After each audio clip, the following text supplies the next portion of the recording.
Today, we are plunging straight into the heart of global commerce. We're talking about South China during its massive economic boom. Right. This is the era when the world basically decided everything should be made in China. And we have this extraordinary collection of source material. It's a real insider's account detailing what was actually happening on the factory floor. And our mission for this deep dive is to move far past that simplistic idea that China was just, the cheapest place to make things. It's so much more complicated than that. It is. We're going to distill the strategic games, the culture clashes, and really the calculated economic warfare that define the relationship between the foreign importer and the Chinese supplier. This is about the tactics used in a highly pressurized, low-trust environment. So if you have ever imported anything or even just bought something imported, this is basically your survival guide. It really is. And to understand that environment, you have to start with the visceral reality of it. The source material is incredible on this point. If you spent any time in those industrial centers, you understood what T.S. Eliot meant when he said the first condition of understanding a foreign country is to smell it. Oh, absolutely. The sheer density of manufacturing. It produced every imaginable scent. Our sources detail these heady, almost toxic fumes from industrial adhesives for leather shoes. And then you'd walk past a ceramics kiln and get this warm, nutty scent of baking porcelain. And the sharp, sour notes of polypropylene from the plastic molding shops. Every single factory floor had its own signature scent. It was a sensory overload. A direct indicator of just how fast and maybe how chaotic that industrialization was. And that chaos was profitable. There's one quote that just captures the entire philosophy. Our source was standing outside a nickel plating operation, which is a particularly nasty chemical bath. I can imagine. And he just, casually commented on the incredible stink of the pollution to the factory boss. And the boss, completely unconcerned, tosses his cigarette, gestures at this hazy, polluted landscape, and says, "You foreigners, you come to China and complain about the pollution, but I don't know why." And then he delivers the line that is the key to this entire deep dive. He says, "To me, this place smells like money." And that's it right there, that one quote. It establishes the foundational priority. Profit trumps everything, environmental, ethical, and as we're about to see, any quality concerns. That was the unwritten rule. So, okay, let's start unpacking this system. Where do we begin? We have to set the stage. We're talking about the period right after China joined the WTO, so early 2000s. The global economy is just undergoing this seismic shift. And China is positioning itself right at the absolute center of it all. Right. And most people assume importers went there purely because of low labor costs. But the source materials suggest that really wasn't the whole story. Well, it wasn't the only factor. Not at all. I mean, labor in Vietnam or Cambodia, for instance, could sometimes be cheaper. So if it wasn't just about the pennies saved on labor, what was the real magnetic pull? Especially for businesses that were, maybe a bit new to the global trade game. What really pulled them in was a combination that no one else could offer. Speed and convenience. Ah, okay. Chinese factories had this incredible willingness to just start immediately. They didn't drag their feet with paperwork or endless technical specs. They just promised they could get into production and fast. And the anthem of that era, the phrase everyone heard was, All we need is your sample. that's powerful. That kind of simplicity is, well, it's addictive, isn't it? If you're a retail buyer in the West, you're under intense pressure to get new products out the door. Exactly. You could take literally any item, a prototype, your competitor's product, even just a sketch on a napkin, and the factory would just say yes and figure out how to reverse engineer it. That enthusiasm, that can-do attitude, it became a kind of psychological trap later on. It did. Yeah. And this whole system wasn't an accident. It was deliberately designed to lower the barrier to entry for foreigners. And it attracted this really fascinating and often, let's be honest, inexperienced mix of people. You had your big retailers, sure, but also distributors trying to cut out the middleman. And my favorite group, the career changers. You had people leaving, comfortable jobs in law or finance, convinced they could just jump on a plane and source things cheaply themselves. And they could, because the procedural barriers were almost non-existent. That's the thing. You didn't need special business licenses or certifications. A lot of these traders were operating on easily extendable tourist visas, managing million-dollar deals from a temporary apartment. Technology just poured gasoline on that fire, right? Suddenly you have networked computers, websites like Alibaba.com giving thousands of these small, specialized factories global visibility. Factories that a decade earlier would have been completely invisible to the outside world. And they actively lowered the financial bar, too. Yeah. Minimum order quantities, the MOQs, they just plummeted. So you didn't have to commit to 10 shipping containers right out of the gate. No, you could start small, which allowed smaller, less experienced importers to take a chance. And that often ended disastrously, but crucially, it got their foot in the door. And beyond the pure economics of it, the system also created this kind of psychological comfort zone for the foreigners, a managed perception of safety. The huge part of the appeal. You have to think about the alternatives at the time. Sourcing in parts of Latin America, you were genuinely worried about kidnapping. In Vietnam, petty theft was a constant issue. But China felt different. It was engineered to feel like a sanctuary. Foreigners were officially these important foreign guests. And the government was actively involved in curating that image. The source talks about police cracking down on minor things, like jaywalking in Shanghai, just to project an image of order. Or the famous example in Guangzhou where they outlawed motorcycles. Right. Not necessarily for safety, but because the visual chaos of thousands of motorcycles just didn't fit the modern, orderly image they wanted to project to foreign investors. It's all about signaling stability. No graffiti, no outward signs of violence. It's reassuring. Deeply reassuring. And that ties into a psychological lure that went beyond just profit. Importers gained immense status from this. They became the heroes back home, the one with the China connection. Exactly. They saw themselves as modern-day Marco Polos, these historic explorers, except they could do the whole adventure in under a day of travel. They wanted to brag about it at parties. And the Chinese suppliers were masters at playing to that vanity. You see factory owners adopting Western dress, wearing slacks and collared shirts. And the English names, of course.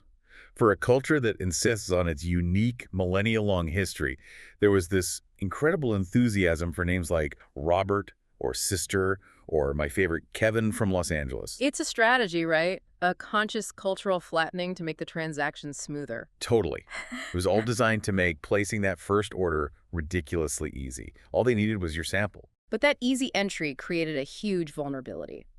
Once the buyer was emotionally invested, hooked by that promise of speed and status, that's when the real game began.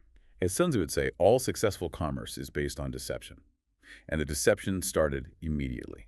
Which brings us to how these suppliers would mask their fundamental weaknesses. The big one being the chicken and egg problem. Right. They needed big orders to build capacity, but they needed to look like they already had capacity to get the big orders. So they faked it. And nothing illustrates this better than the story of the Vanishing Act. A classic.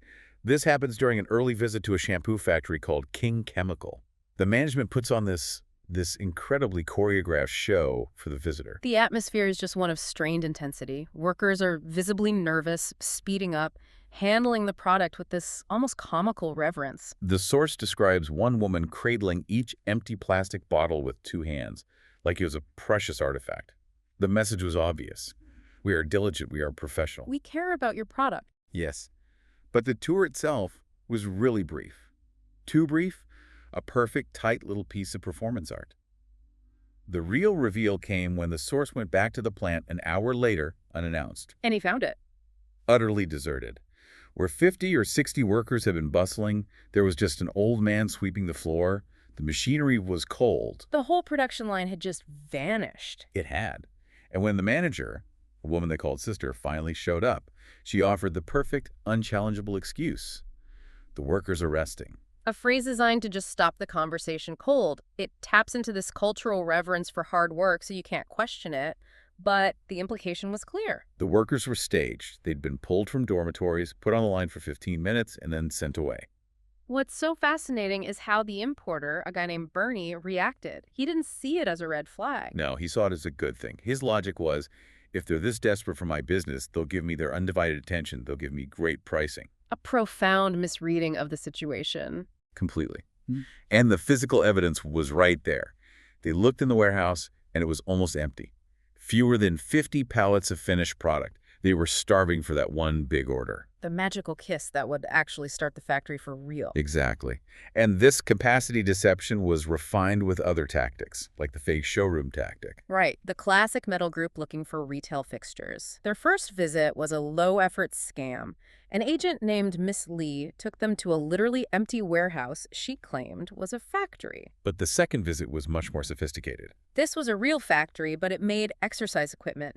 Yet its showroom was filled with these beautiful, professional-looking retail fixtures, high-end shelving displays. Stuff the factory was visibly, obviously not equipped to produce. It was a beautiful display of things they couldn't actually make. And the way they figured it out was just, they noticed a stack of shipping boxes in the corner from DHL and FedEx. Addressed from the United States. They were the samples. The factory was just displaying samples sent to them for quotes, probably from American competitors, and passing them off as their own work. It's manufacturing theater. Pure and simple. Fool the customers into thinking you're already in business, get the big order, and then you can worry about how to actually make the stuff. This whole culture of copying just created this intense internal spy versus spy environment. Oh, absolutely. The ceramics factory run by Kevin from Los Angeles. Hmm. He openly admitted he ran an espionage ring. He used delivery workers and runners as spies to get his hands on competitors' new samples. Like the brass-colored lamp, he'd get the sample and then immediately copy it or outsource a small batch. And the paradox is, while he's spying on everyone else, he has to enforce extreme secrecy in his own factory. We read about a shoe manufacturer making a borrowed European design. And the employees weren't allowed to take the product out of the factory for a full year. To prevent design leakage, not just to the outside world, but to the factory next door. And finally, there was the identity misdirection. The person you think you're dealing with isn't who they say they are. Right. The agent pretending to be the Laoban, the boss. Our source just calls out the generic term, and this agent turns around, revealing the actual, much less impressive owner standing awkwardly behind him. The agent was just the best English speaker, the best salesman. But here's the key takeaway. When the ruse was uncovered, the deal didn't collapse. The importer just noted the shift in power and kept negotiating. Which tells you that this kind of deception was so normalized, it was just factored in as a cost of doing business. It wasn't a flaw in the system, it was the system. Exactly. And once you were hooked by that showmanship, that's when the real game began. Pricing. Importers would arrive expecting this one. Simple number, the mythical China price. A complete fiction. Our sources just demolished that idea. So why was it a fiction? How did it actually work? Pricing was totally dynamic. It was determined by the supplier sizing you up, just like a vendor at a wet market. They practiced price discrimination based on your perceived market. So if you were from France, you got a different price than if you were from Russia. Absolutely. They'd openly ask, "What's your market?" and adjust the quote. And this created deep resentment among importers, who felt they were being penalized for where they were from. They expected production costs to be standard. Not a sophisticated region-specific marketing strategy. Exactly. And the initial negotiation was just this dance of bluffing. You'd have the importer shouting, "Big quantity, 40-foot container," to get the best price. Only to reveal later they were just ordering 200 samples. The manufacturers saw through it instantly, but they played along to get the commitment. But here is where the factory gained its ultimate leverage. The #1 tactic. The last-minute price hike. Sister's favorite phrase. Price go up. And the timing was everything. It wasn't random. Not at all. It was surgically precise. They would wait until the importer, like Johnson Carter in our source material, had confirmed all their pricing with their big retail customers back home. Which is a long, bureaucratic process. It is.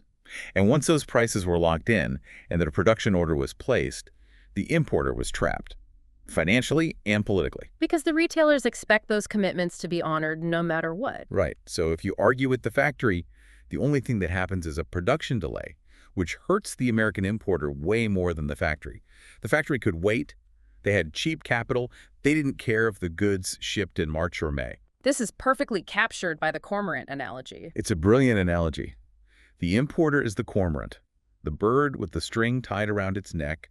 It dives, it catches the fish, secures the order, and just before it can swallow, the fisherman, the factory, yanks the string and steals the fish with a last-minute price increase. A reverse frequent flyer program. That's it. The longer you stay, the more you invest, the worse the deal gets. It's a perfect exploitation of the sunk cost fallacy. You think, I've already spent 6 months and thousands of dollars on this. I can't walk away now over a 10% hike. And that desperation becomes the factory's profit margin. And it wasn't just big hikes. It was this slow, calculated erosion of margin through tiny little nibbles. Like the precision component parts example, the global price of copper doubles. Yeah, and the factory uses that news to double their price to the client, even if copper was only, say, 30% of the total cost. They just padded the margin. But the micro-tactics are even more revealing. The drawer pull case. A masterclass. The manufacturer wiped out almost half of the importer's 10% gross profit with two incredibly subtle moves. First was the "you heard me wrong" tactic.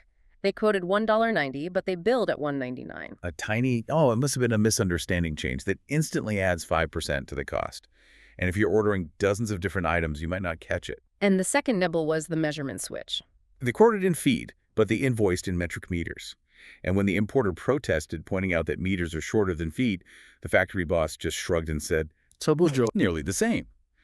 That tiny difference ate up another 1.5% of the margin. The whole thing's absurd, but it's designed to maximize profit through these tiny, deniable deceptions. And throughout all of this, the factory guarded its real cost breakdown like a state secret. King Chemical would never introduce Bernie to their raw material suppliers. So when he asked why the price went up, all they had to say was, price go up. There was no way to fact-check them. The importer was kept completely in the dark. And that information asymmetry was their greatest weapon. Which leads us to the next lever they pulled. Quality. Or the intentional compromise of quality fade. And this wasn't always, malicious sabotage. It was often driven by a massive cultural and experiential gap. Let's talk about the workers. They were often from rural areas with limited education and zero experience with Western consumer goods. Right. They didn't know what bubble bath was. They knew it by its code number, 23515. So they had no concept of the product's function. Which made it impossible for them to understand the quality standard. Exactly. When the liquid soap pumps started failing, the workers just yurred. They couldn't understand the fuss. To them, liquid soap itself was a near luxury. The faulty pump wasn't a big deal. Their mindset was, so what? You can still unscrew the cap and get to the soap that way. They didn't get the Western consumer's expectation of convenience. Which leads to absurdities like the turkey shoe incident. A perfect example. The workers were given a sample shoe and told to copy it exactly like this. And they did. They meticulously replicated a small nail that had been driven into the bottom of the original shoe. A nail that was only there so the retailer could hang the shoe on a display rack. It was a piece of hardware, a flaw, not a feature. But they copied it because they followed instructions literally, without context. And then there was what you call hygiene theater. Oh, King Chemical had all the props. White coats, hairnets, UV lights. But it was pure show. Sister promised Bernie she'd tell the workers not to put their fingers in the bottles. When you were at the factory. Exactly. Completely missing the point. The bathrooms had no soap. We saw a plant manager spit on the floor. And Sister's defense was that, well, at least it wasn't in the more sensitive filling station area. The bar for hygiene was incredibly low. But the most shocking example is the hair gel filler. The worker handling the bottles had this peeling, infected skin condition on his hands, likely from the product itself. And when this was pointed out, Sister's logic it bent reality. She twisted it completely. She said, how can he harm the product when it was the product that caused him the harm? That's unbelievable. She argued that removing him from the line would cause him and the factory to lose face. It would be seen as a punishment. So for the sake of morale, it was better to keep his infected hands on the filling line. Internal politics over consumer safety. Every single time. And when she was cornered on any quality failure, her ultimate defense was always twofold. First, how is anyone going to find out? And second, the blame shift. For the price you were paying, what did you expect? Exactly. And this resistance to objective problem solving, this desire to deny reality, it manifested in every negotiation. Our source identified a clear pattern, the problem-solving zigzag. Which she figured out from trying to get a broken hotel toilet fixed. A perfect analogy. It starts with initial enthusiasm. The manager is positive, yes, we'll solve this. Then you move to denial bargaining. You push the flush lever, nothing happens, and the manager insists, it works, see, it makes a noise. They want you to accept their version of reality. When that fails, it's blame shifting. It's very strange. Only your toilet is broken. I did not break your toilet. They try to make it your fault. Then comes the flood of plausible but random excuses. It's the water pressure on this floor. The pipes are being maintained. Anything to stall. And only after exhausting every other option do they finally get to the truth. Which, in the hotel story, was that the one engineer who could actually fix the toilet was off for the night. And manufacturers follow that exact same script. It's designed to wear you down until you just accept the defect. So, of course, foreign firms had to build their own quality control armies. Right. The factories put their little QC Past stickers on everything, but they were meaningless. One importer claimed to have 90 quality control inspectors on the ground just to make sure he got what he paid for. Think about that overhead cost. It just eats away at all the supposed savings. And the factories were empowered by the legal system, or lack thereof. Quality manipulation was a calculated economic risk. They knew if they got caught, the only penalty was maybe having to remake the order. There were no punitive damages. So quality fade wasn't just possible, it was an incredibly attractive business strategy. And that brings us to the even more sophisticated schemes, the ones that went beyond just cutting corners. We're talking about strategic counterfeiting and intellectual property games. Let's start with the unilateral changes. Johnson Carter paid for and owned the plastic molds for their bottles. And King Chemical systematically manipulated them. They quietly adjusted the molds to use less plastic in each bottle. Which saved them money on raw materials, a savings they did not share. Nope. And it increased the risk for the importer, because now the bottles were weaker, more likely to crack in shipping. They changed the core product without permission. And it extended to the ingredients. An international fragrance specialist was brought in. And made an astonishing discovery. Nearly half of Johnson Carter's supposedly distinct products, cherry, aloe vera, herbal fresh, had been substituted with a single cheap bulk fragrance. Almond. They gambled that the average consumer couldn't tell the difference, and they pocketed the massive savings. So when Bernie, furious, demanded the formulation data to see what was actually in his products, King Chemical's response was breathtaking. They refused. Yeah. They claimed that the method by which they had copied Johnson Carter's original samples was their own proprietary trade secret. Let's just pause on that. They were claiming IP rights over their ability to copy someone else's product. It's a complete inversion of how intellectual property is supposed to work. But it was a brilliant, audacious move. And it leads us right to the most strategic, most profitable tactic of all. Contraband as a profit center. The profit zero game. This was the hidden engine. Our source finds this tiny, clandestine, second facility where workers are hand-labeling Johnson Carter bottles for an Australian agent who had supposedly vanished. But he hadn't vanished. He was just ordering bootleg products directly from the factory behind the original customer's back. Using the original customer's unique design and branding. This wasn't a sideline. This was the whole point. The factory would bid on the original foreign order at close to zero profit, maybe even at a loss. Just to win the business. Yes, because the real profit, 200% margin, came from selling the unauthorized surplus product. The contraband. So the initial low price was just the cost of admission to set up their high-profit bootlegging operation. And it was financed entirely by the Western buyer's investment in design, branding, and tooling. It's predatory pricing designed to capture proprietary assets. So what happens when a company tries to get around this by becoming a partner? The joint venture trap. A classic trap. BuildCore wants to invest $2 million for equity in a factory. Their logic is, if we're shareholders, the owner, Robert, won't screw himself. A fatal miscalculation. Because Robert was a chess master. While they're negotiating the deal, he's quietly expanding the business, buying new land, putting up new buildings. So by the time the $2 million is transferred, the total value of the company has grown, effectively shrinking BuildCore's percentage stake before the ink is even dry. The shrinking valuation game. And then came the financial betrayal. BuildCore expected, at least a 9% discount on their orders for their $2 million investment.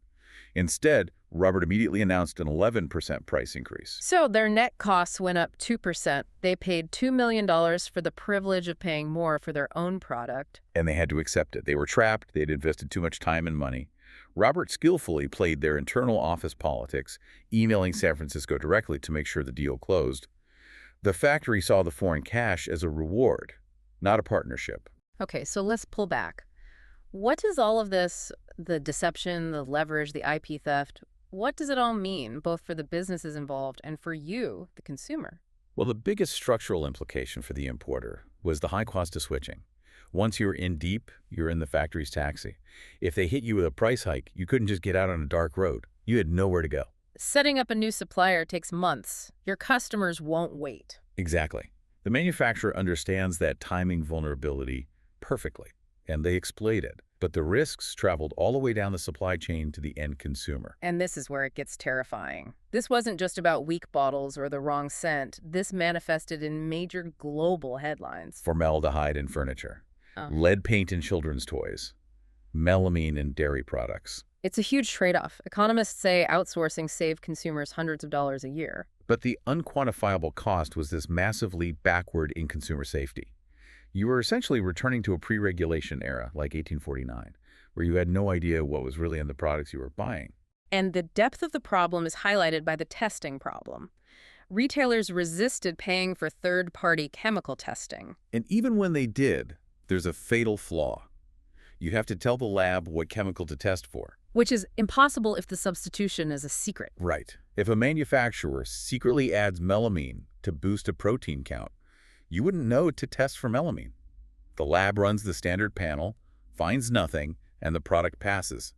The crime was the substitution itself. So it created this low-trust environment where compliance was just an empty gesture. And we have to consider the long-term view. Some people argued these were just growing pains, like Japan in the 1950s. But our source suggests the opposite. The problems were getting worse because the factory owners were just getting better at their tricks. The systems of deception were becoming more refined. And despite China's huge population, this manufacturing world was remarkably small. The key players all knew each other, and they were emboldened by this desperate stream of foreign investment. So the source material predicts a kind of rise and stall.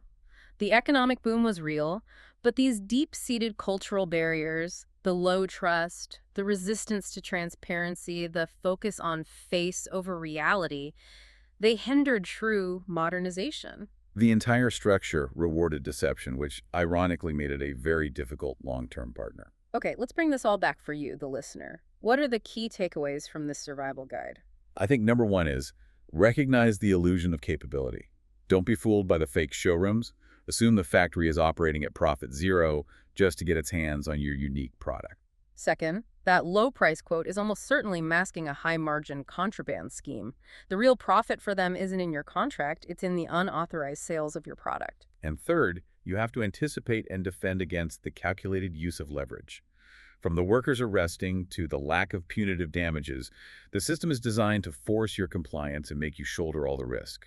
This whole deep dive really forces you to think about the true cost of convenience and maybe some of the business principles that were sacrificed along the way. It does. Which brings us to a final thought. One rooted in ancient wisdom. It's an old Chinese parable, Handan Zuibu. It's about a man who travels to the province of Handan to learn their supposedly elegant new way of walking. But he spends so long trying to master this foreign gait that he fails. And in the process, he completely forgets his own natural way of walking. And he's forced to crawl all the way home. So the lesson for us is this. In their desperate pursuit of the China Gate, the low cost, the speed, the convenience, did foreign importers risk forgetting the fundamentals of sound business practice? Things like transparency, accountability, high-trust relationships. And did abandoning their own fundamentals ultimately corrupt the very manufacturing ecosystem they were trying to profit from? It makes you wonder about the long-term price of short-term convenience. And the difference between just watching the checkers board and truly playing chess in the complex world of global commerce. Something for you to consider.